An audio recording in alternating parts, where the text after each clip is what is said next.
په مرور نه جاړي، په خاوند نه جاړي، په بچی نه جاړي. او د جناب رسول الله صلی الله علیه وسلم مبارک خبر ورته ملو شو چې پیغمبر علیه الصلاۃ والسلام داغه چې دا اعلان چا کړو دروغ ویلو، نبی علیہ السلام حیات ته اس تکلیف ورته نه رسیدلې. مبارکین ورته ورک وای ټیک ډاګ دی پیغمبر علیہ الصلاۃ والسلام. دا د بنو سلیم قبیله والا وا، د دې خپل نامه د اسلام د راوړو نه وړاندې نامه د اسلام د راوړو نه بعد بدل کړه او په هغه نامه باندې مشهور وا. لیکن سردار کونین صلی الله علیه وسلم ورته د ډېرې مینې او شفقت نه به ورته سوال، د مینې او محبت نه به ورته حلیمه ویلې. حلیمه معنا صبرناک خزا، صبرناک خزا.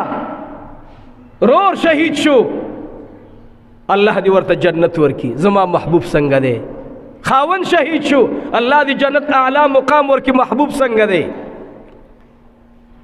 ټول خبر ورته راغی. چا ورته ویلي سردار کونین هغلته تشریف فرما دی چې دې داسې نږدې شوه نو په بتکي کې ورسره اوبه وي نیولې وې داسې. سردار کونین ته صحابي خولې مبارکې ته داسې لاس نیولی دی. حضور پاک علیه السلام وینه مبارکه چې راشي نو هغه صحابي نبی علیه الصلاۃ والسلام نه لږ داسې مخ ډډې ته کي او هغه صحابي هغه وینه داسې وسکي تیرې کي په ژبې سره. دې ښځې ولیدلو، دې داسې ولیدل. حافظ جلال الدین سیوطي رحمت الله علیه لیکلي وایي دې ښځې داسې ولیدل چې دا څه چل دی. رنگ د سرداری کونین مبارک بدل لې، دې په منډه راغلله بتکی کی ورسره اوبه دي. حضور پاک علیه الصلاۃ والسلام ته اوبه وړاندې کړي. چا ورته ویلې رور او استاد خاندان اهم خلق هلته پراته دي.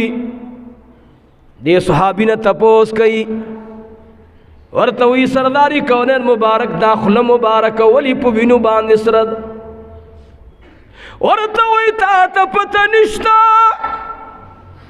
سرداری کونین غاښ مبارک شهید دی. آغا خزا آواز کی والله زما دی پر رب ذوالجلال قسم وی چې د سرداری کونین د غاښ شهادت مال دومره صدمه ورسوله چې زمانه د ټول خاندان غمونه هیر کړل. فورا کانی تلاش کړلو، د سرداری کونین نظر په پریوتو. ورته وی مکه و گزار په خوله باندې چې څو د سرداری کونین د خولې نه الفاظ وتل، د هغې دوه غاښونه بر او یو غاښ لاندې وغورځول. ورته وی یا رسول الله کاش چې تا لیدلی نه وی، ما خو به نن د خولې نه ټول غاښونه ایستلی. سرداری کونین مبارکی غاښونه راواغستل. ورته وی دا غاښونه واپس په خپل جام نه کې ولګوه، زه په دې خوشحالېږم چې ستا په خوله کې غاښونه برابر وي.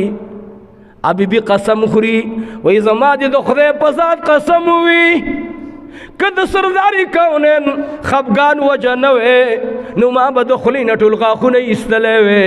حضور پاک علیه السلام رحمت للعالمین دی غاښونه یې ما ته واپس راکړل. وی ما خوله کې کېښودل، وی په خدای قسم دی چې ډېره د ډېر لوی عمر ځکه دا د امیر معاویه رضی الله تعالی عنه په آخري دور کې دی به شام لتلی ده. شام کې دی په یو سوچ تلی وه او دی بیا تی چا تپوس کو چې ستا د خولې غاښونه مبارک اوسم برابر دی؟ وی آو. وی د هغې غاښونه چې کوم سردار کونین ما ته حکم کړی د هغه په خوښه مې ایښودلي وو، هغې کې اوسه پورې ذره بره درد نه دی راغلی.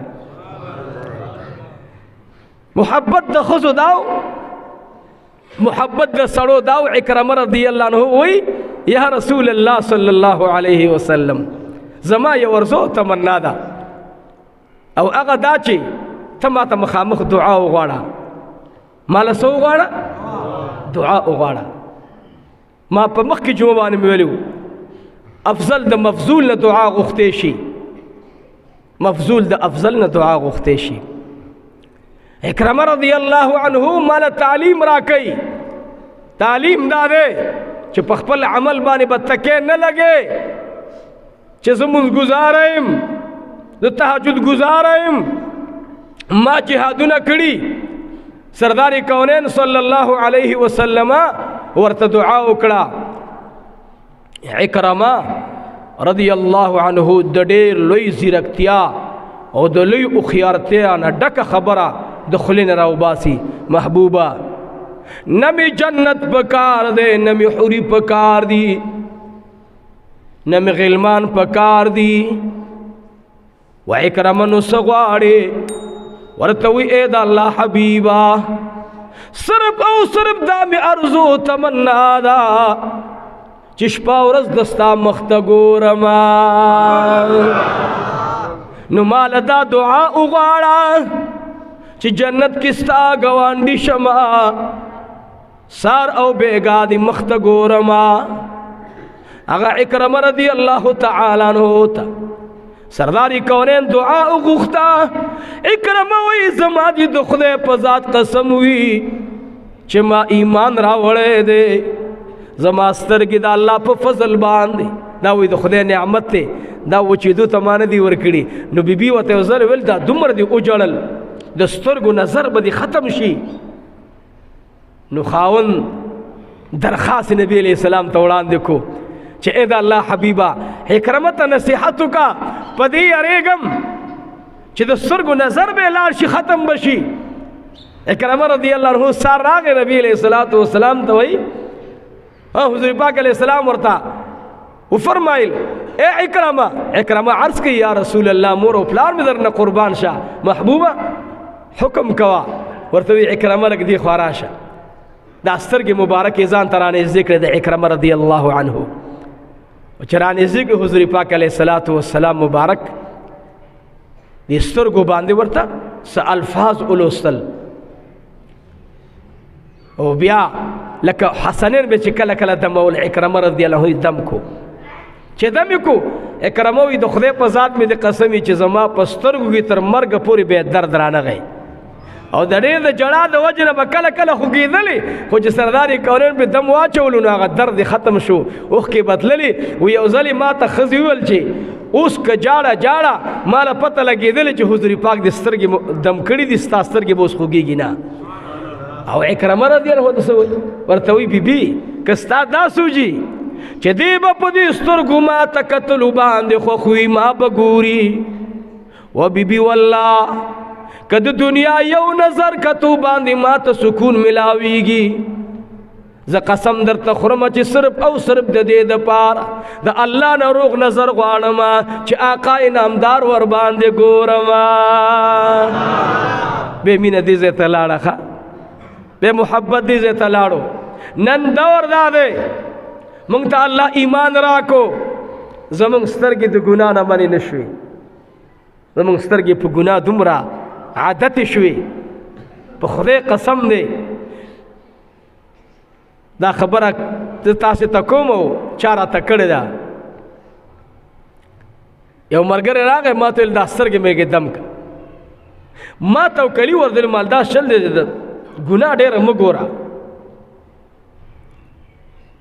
نو هغه ما ته مولوي صاحب خبره درته کوم وی او دعا راته وغواړه، بس ستا په لاس بیعت کوم چې بیا به نه ګورم. وی په خدای قسم دی چې دا تاسو ویل همدغه وجه ده چې د موبایل په ډېرو کتو سره زما دا ځای او سترګې مې بالکل ختم شو، حافظه مې دومره کمزورې شوه. مال عهد وکړه خیر دی که موبایل ګوري بیان ګوره. د لوی محدثینو علماو مشایخو زمونږ دا کابرینو د نیکانو خلقو بیانات ګوري ور باندې، خو دا څیزونه پې مه ګورئ چې په د آخرت سړی نقصاني شي تاواني شي. پې ډېره موده بعد بیا هغه بیا ما ته مولوي صاحب الحمدلله یو وظیفه مې ورکړه، مال دا وظیفه کوه بیا کوشش کوه. په هر حال ډېر ښکلی خوب یې مې لیدلی و. بیا نو تاسو هم دا درخواست دی رونو چې سترګې مونږ ته دا خدای امانت را کړی چې په دې جناب رسول الله مبارک وګورو. ډېر ملګري وایي د وظیفه راکړه چې حضور پاک علیه السلام وګورو، چې ستا په دې شیشو کې تصویر د زنا او د ګناه پروتي، نو په دې سترګو باندې به ته نبی علیه السلام څنګه ګوري؟ اکرمه رضی الله تعالی عنہ وفات شو، دنیا نه لاړو. خوب کې کسانو ولیدلو اے اکرمه حالات څرنګه دي، څه معامله وکړه الله رب العزت؟ اکرمه رضی الله عنه بهترین جواب ورکړي خوب کې، ورته وی الہ العالمین را سره داسې معامله وکړله. اکرمه رضی الله عنه فرمایي خلق تب دیدار الہی د رب العالمین دیدار د حوض کوثر نه بعد ملاویږي، او زما چې کله سترګې ورغلي دنیا نه لاړم په قبر کې د رب العالمین دیدار نصیب شو. ما درخواست کو چې دا دومره لوی انعام ما ته ولې ملو شو؟ ورته وی ستا په سترګو باندې د ایمان راوړو نه بعد هیڅ ګناه شوې نه ده. ستا د ایمان راوړو نه بعد په سترګو باندې هیڅ قسمه ګناه نه ده شوې. تا دا امانت ما ته ساتلی او رب کائنات راته خپل دیدار او ملاقات را نصیب کو. نن مونږه د ګناه په سمندر هغه ځای ته رسېدلي یو، د خدای په ذات مې د قسم وي که دا سوچ مونږ سره شته چې قبر ته به ځم، قبر ته به دو فرشتې راځي، نکیر و منکر مانه به تپوس کوي مونږ یو مړه څوک د قبر نه بهر راوتلي او پلانکې نرونو قبر نه بار څوک بیا راوتلی نشي. یو ورځ ده چې بیا به راوځو. اذا زلزلت الارض زلزالها واخرجت الارض اثقالها وقال الانسان ما لها. نو معززو زمارونو یو خبره مې دا درته کوله چې اکرمه رضی الله عنه حالات زندگی ما نه بیانوله. نن صرف په دې وجه باندې چې ما ته زه بیمارم، ډېر تکلیف وراته او د 2-3 ورځې وړاندې یو چا رابطه کړې وه چې مولوي صاحب د سترګو متعلق د نظر متعلق داسې خبره وکړه، او چې داسې خبره چې چا د سترګو خیال ساتلی الله کم مقام ورکړی. توکلی پکې الله د اکرمه رضی الله عنه حالات زندگی ذهن ته راوستله. نورونو درخواست مو دا دی چې د نظر حفاظت وکړي. نن د ټولو ګناهونو لوی اجر ده چې د هغه نظر دی. زما نظر محفوظ نه دی، زما د بچی به نظر څنګه محفوظ شي؟ زما نظر محفوظ نه دی، زما د ښځې به نظر څنګه محفوظ شي؟ زما نظر محفوظ نه دی. که تاسو سوچ کوئ اکثر اوقاتو کې یو د شیخ صاحب مبارک ز بیانات چې کله اورم، زه د علماو بیانات اورم الحمدلله، نو هغې مبارکانو په دې شي باندې رد کولو چې مه ګورئ، هغې علماو ته پته وه. نورونو دا درخواست درته کوم چې خامخا ګورئ، ځکه د دنیا ډېر امور اوس په دې باندې روان دي. کاروبار یو ذریعه ده، شته داسې نیکان خلق په خدای قسم دی خپل کاروبار پې کوي، ښه نیکان شته، خو زما په شانتې خیران هم شته. نو زما درخواست دا دی، اول ځان ته ویم بیا تاسې نیکانو ته ویم کوشش دا وکړئ چې د موبایل استعمال خلاف شریعت ونه شي. دریمه خبره دا درونو چې موږ او تاسې د خپلو مشرانو ادب او احترام وساتو. د چا مور او پلار ژوندي یا یو ژوندي قدر یې کوئ. دریم دا چې د غوږونو استعمال دا محفوظ کړئ. پردو ښځو سره غیر شرعي خبرې په دې موبایلو باندې مه کوئ، ځکه چې دا ګناه کبیره ده، عظیمه ګناه ده. تحدیث بالنعمت درته ویم، په خدای قسم دی که په دې وجه درته ویم، بس دا د الله د وړاندې خبره ده. یو چا موبایل کو وی دې سره خبرې وکړه ما څه، نو هغه مؤمنه خور وه، هغه ویل مولوي صاحب تاسې ما ته خپل زی پته راکړئ، ما سونه ده هغه درړم مدرسې ته، مالته دا موبایل هغې ته ورکړه چې تا چا ما سره موبایل خبرې وکړې. مال داسې وکړه وروره چې ستاسې په دې بونیر کې به ډېرې ښې مدرسې وي، او هغې به ډېرې محتاجي چې د بونیر نه چانده دلته راوړي عمل ته استعمال کوي. بیا مو ته مال چې درخواست درته کوم، دا خبره خو تام کولی شوه، نو مه کوئ وروڼو.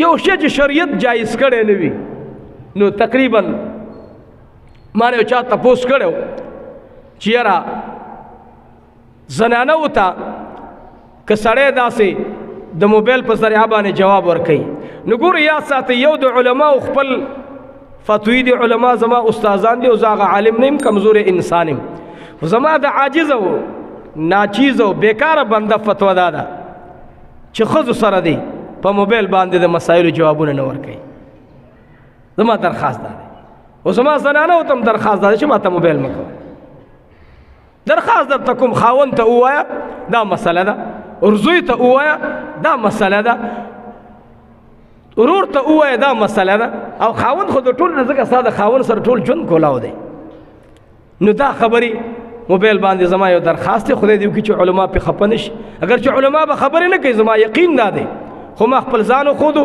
موږ له دې څوک موبایل نه کوي په دې باندې ځکه د زنانه اواز اورېدل هم ګناه ده سړو دپاره وآخر دعوانا ان الحمد لله رب العالمین د اکرمه رضی الله عنه د ښځې زندګۍ باندې که ټیم راغی انشاءالله بیا درته د هغې حالات زندگی انشاءالله د زنانو په واقعاتو کې به انشاءالله بیانو درود شریف اللهم صل علی سیدنا و مولانا محمد وعلى آل سیدنا و مولانا محمد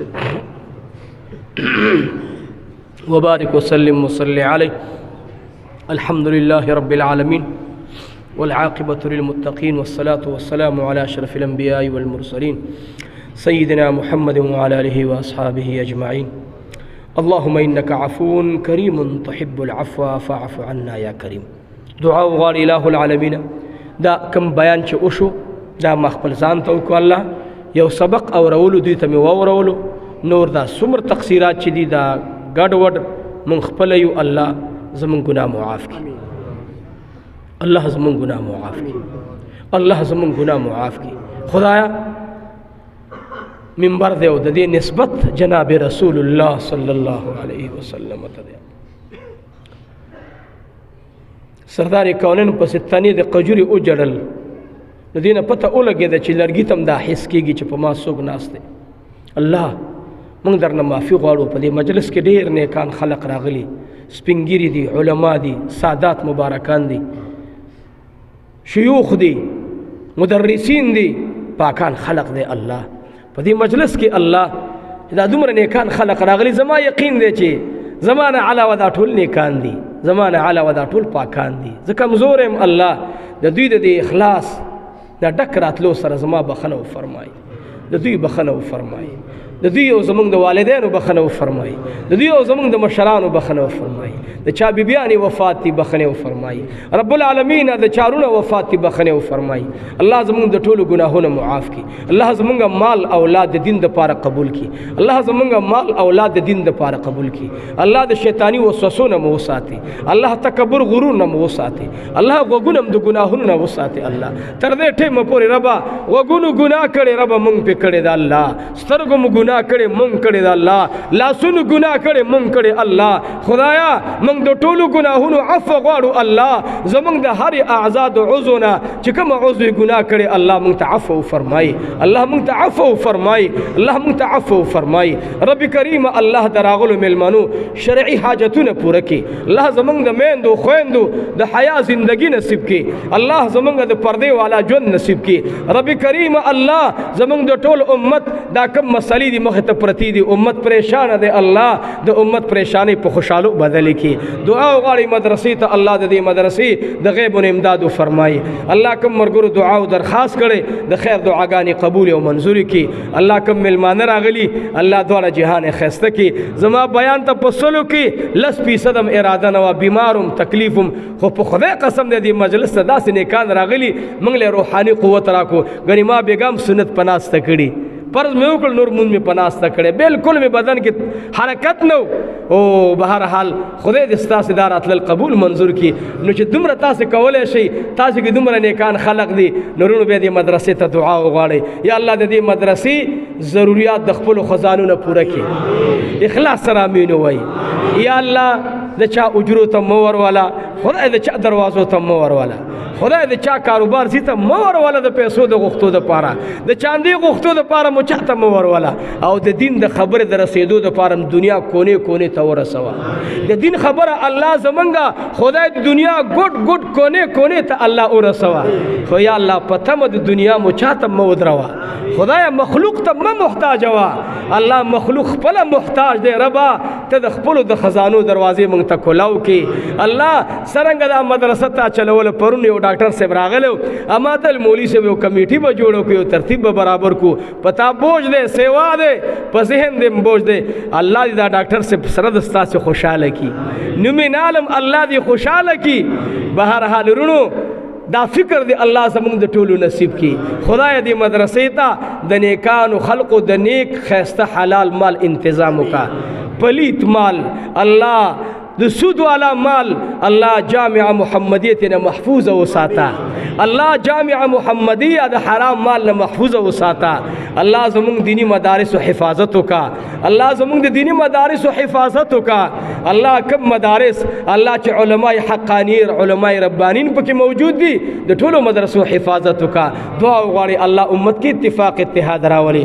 زمونږ دا زبان خدای په خیر کې استعمال کړي. الله د بل د غیبت نه مو بچو ساتي، د بل عیب کتو نه مو بچو ساتي، او د راغلي ملمانو د ټولو جولې د خیر نه ډکې کړي. الله د دې ټولو ولاړو ناستو مرګرو الله زمونږ بیان اوریدونکي د دین بعد مسافر حاضرین غایبین په کمی ذریعې سره زمونږ د فقیرانو د عبدالمتین ناچیز بیان اوري، الله دا غوی او زمونږ د ټولو ګناهونه معاف کا. الله زمونږ د ټولو ګناهونه معاف کا. او یو درخواست را د چا کړی زمونږ په نوم باندې تقریبا دومره هر چا موبایل کې دا خپل دکان کولاو کړی دی، عبدالمتین جمالی گروپ او عبدالمتین جمالی گروپ. نو ګوره عجیبه کار دا دی، بې ادبي دي ما په لیبل زمونږ ولګوي، به بیان د هغې خلقو لګوي چې هغوی بخپلې معاملې وي. نو بهرحال عبدالمتین جمالی گروپ باندې بلا ولګوئ. وګورئ څه چې وایي دا خو بین الاقوامي دروغجن ځان نه مه جوړوه چې نوم زما لګې او بیا په بیان زما د مخالفینو راولې، زما نوم یې لګولی، شی زما کولاو کړو او بیان هغه مولای پې راوست جمال یې پکې بدې ردې ویلې. نو مالتا خدای پالوا موړ کا، ستا اوس دا ګټه ده، ته په دې باندې ګټې کې نه. خدای ته وګورئ رونو، خدای د پاره مینه کوئ، د خدای د پاره بغض کوئ. الحب فی الله والبغض، بس خدای سره مینه، د خدای د پیغمبر سره مینه، د بندګانو سره د الله د رضا دپاره کوئ. خدای دې زمونږ استاسي د حلالو دروازې کولو کړي، د حرامو نه مو دې الله وساتي، د زړه او د خولې لاره مو د خدای یوه کړي. بني اسرائیل مولیانو کې دا غم زړه کې یو سو خوله کې بل سو. خدای زمونږ د زړه او د خولې خبره د سنت برابره کړي. الله زمونږ د زړه ارادې د ګناه ختم کړي، زړه کې د خپل حبیب مینه را نصیب کړي، دماغو کې د خپل حبیب مینه را واچي، دنیا والا مینه ختمه کړي ربا، دنیا مال دولت مینه را نواله ربا. خدای موږ نه بالول جوړ کړه ربا، باز دا څه چې ډېر دنیا کې بلا مزې مو وکړې، خدای د بالول والا مینه را نصیب کا.